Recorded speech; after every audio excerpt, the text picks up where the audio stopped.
Learn about the history journey of one of the regal province of Region 11. Davao de Oro, formerly Compostela Valley, or also known as Combal.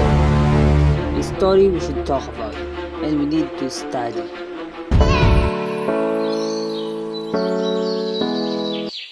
The land of Davao de Oro.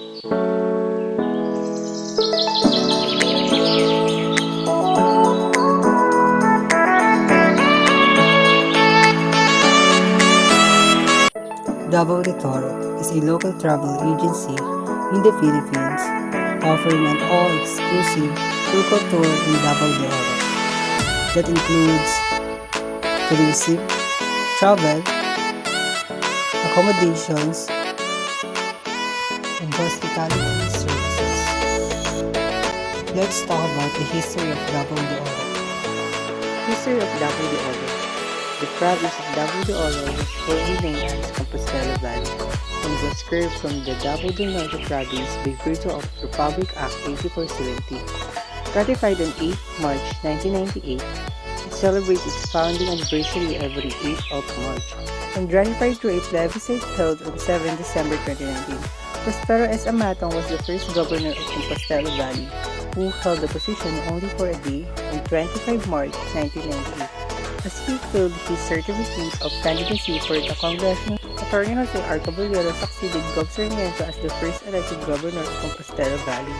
From 1998 to 2007, Arturo T. Chonky may became the second elected governor of the province from 2007 to 2016. He was succeeded by his son Bibi Coron L.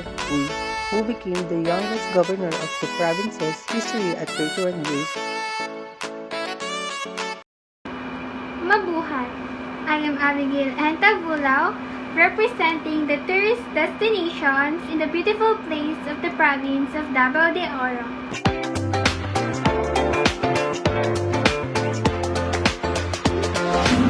The most awaited sea of clouds that only reveals itself to early morning risers as the magic only happens in the morning.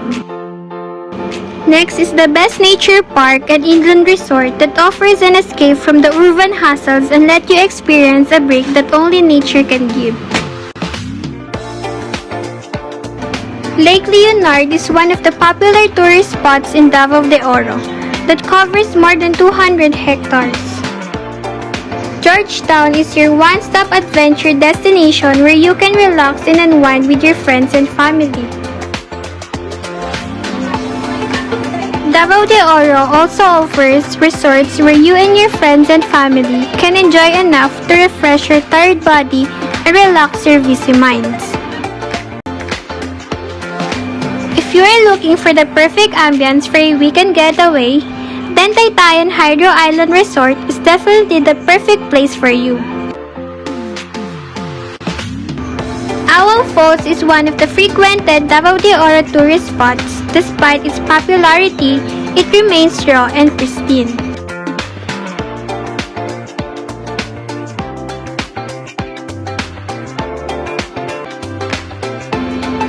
One of the unique islands that is buried within thick mangroves.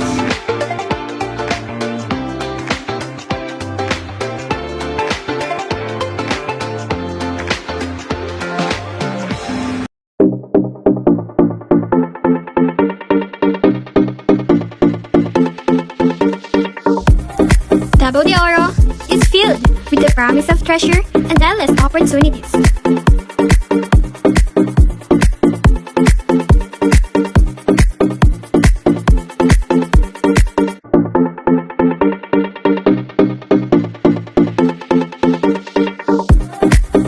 It is a range of vastlands and interspersed with diverse but united inhabitants. Traced in nature's abundant, truly, Davao de Oro is a blessed province.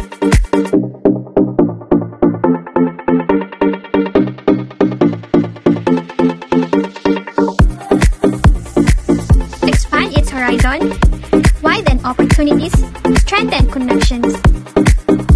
Davao de Oro envisions to become more progressive and prosperous province, a province offering limitless opportunities, most especially to its inhabitants.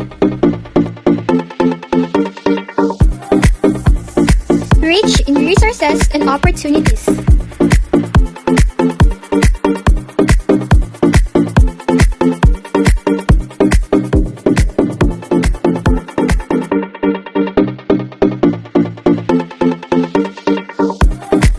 Davao de Oro, Davao Regions, and new Davaoenos.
Let's comprehend, research, and learn about the past of the Mindanao province of Sulu, as well as about its culture, religion, and governing principles.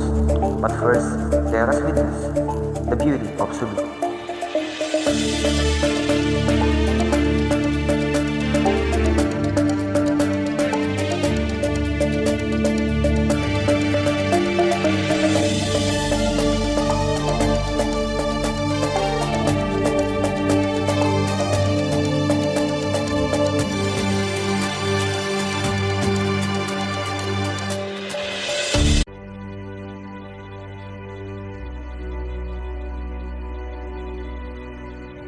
And now, let us talk about the history of Sulu.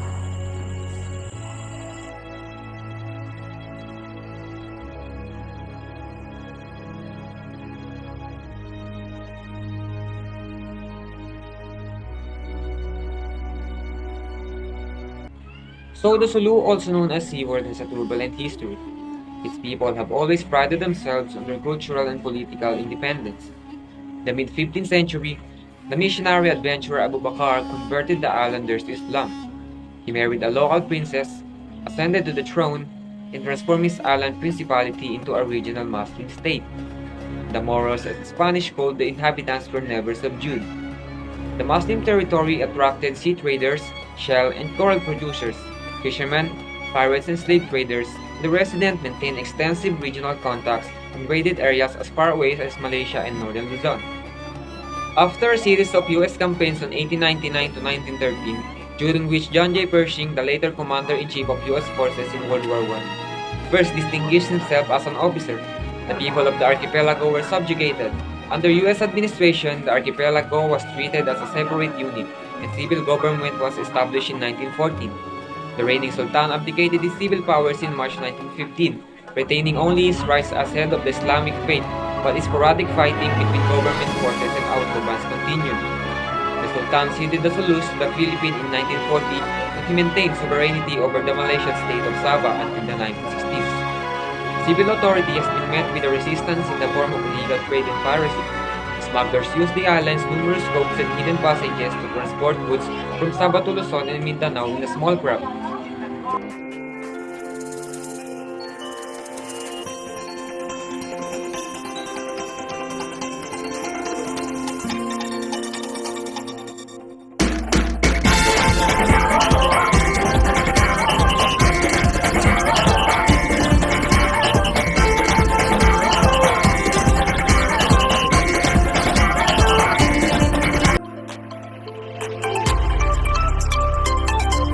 And now, it is time for me to take you on a ride. Come and join me to explore the beauty of Sulu. So what are we waiting for? Fasten your seatbelts and enjoy the journey. Let's go!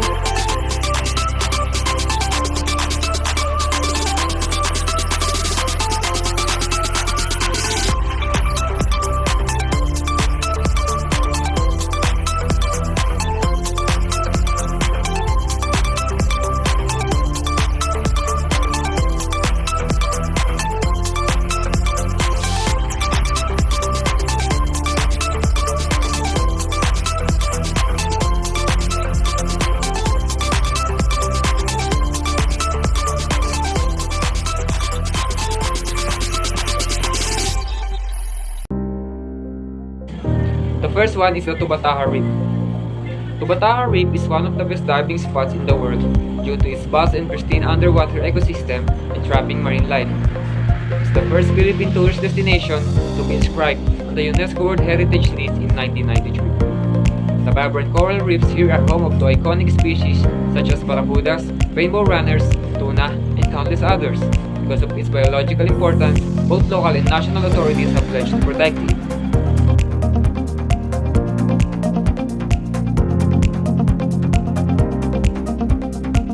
Next is the Pala River. The Pala River is Sulu's longest river and an excellent location for boating, swimming, and whitewater rafting. It comes from the Davao municipalities where pristine forests still exist.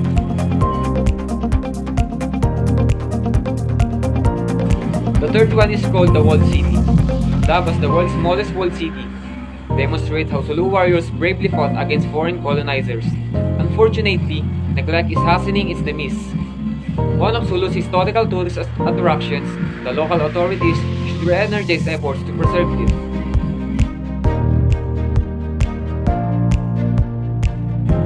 Next is the Banga Island. Banga's Island is known for its crystalline white sands and crystal clear waters that gently splash on the shoreline. It is one of the most popular tourist destinations in Sulu and could easily compete with other popular beaches in the Philippines. Coral reefs thrive here as well, making it an ideal location for scuba diving and snorkeling.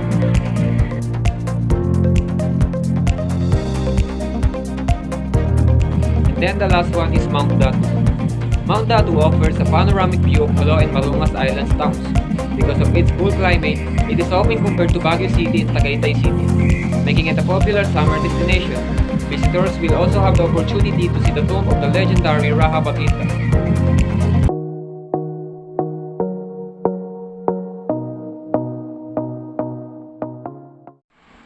The Sulu musical instrument, when categorized, all fall under the four major classifications of musical instrument as classified by the Horbostonel Such classification. 1. The idiophones, the kulintangan, agong, gabang, and the kuwain. The aerophones, the suling, and the saunay. 3. The chordophones, the viola, and not the least, 4. The membranophone, the gabang.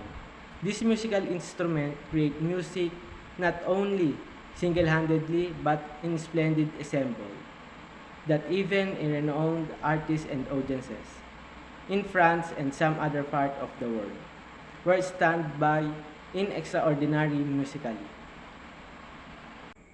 Sulu traditional attire.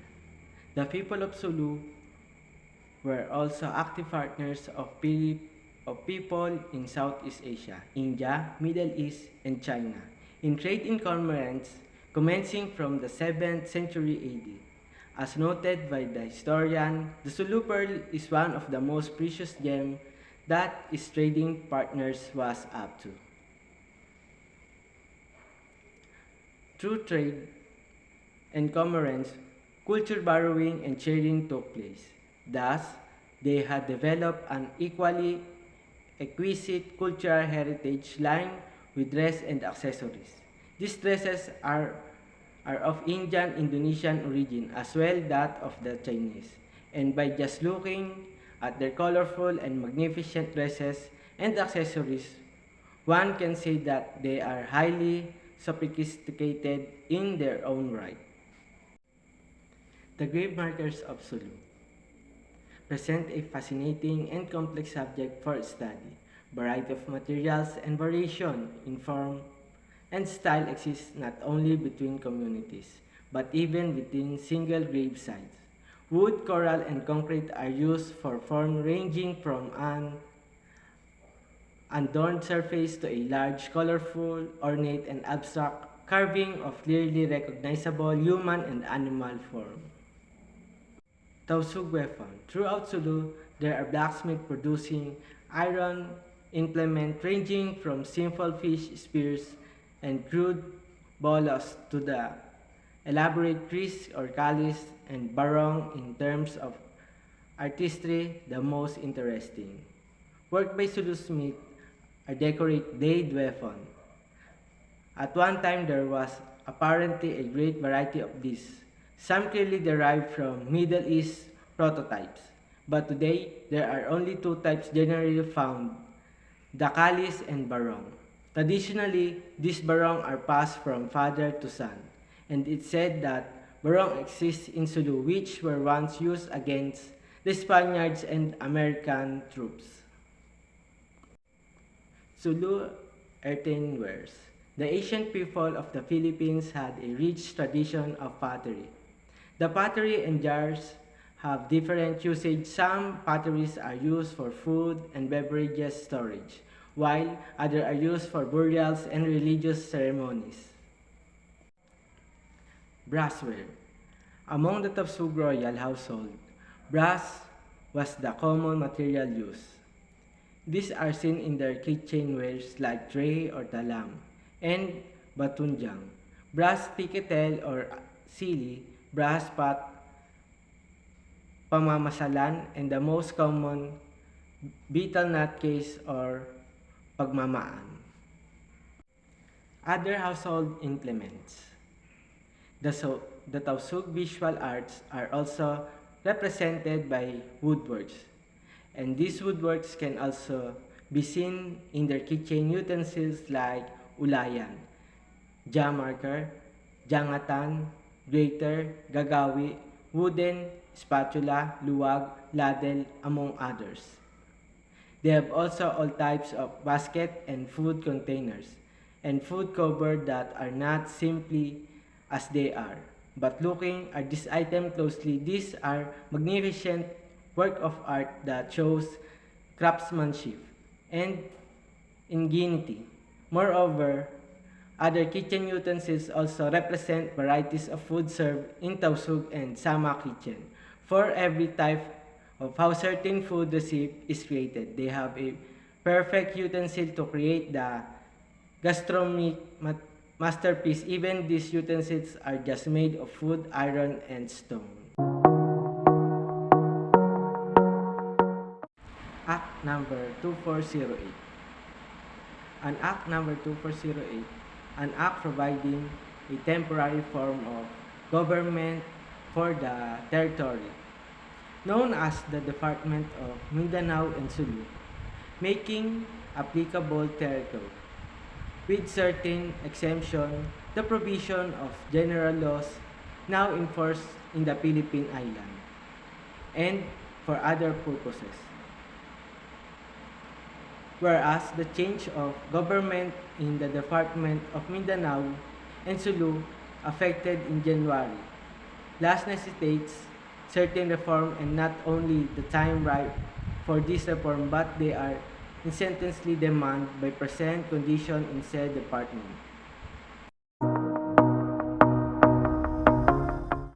Religion of Sulu. The Sulu people are Muslim community living in the Sulu archipelago, a chain of islands in the Pacific Ocean in the southwestern Philippines. with around 700,000 inhabitants.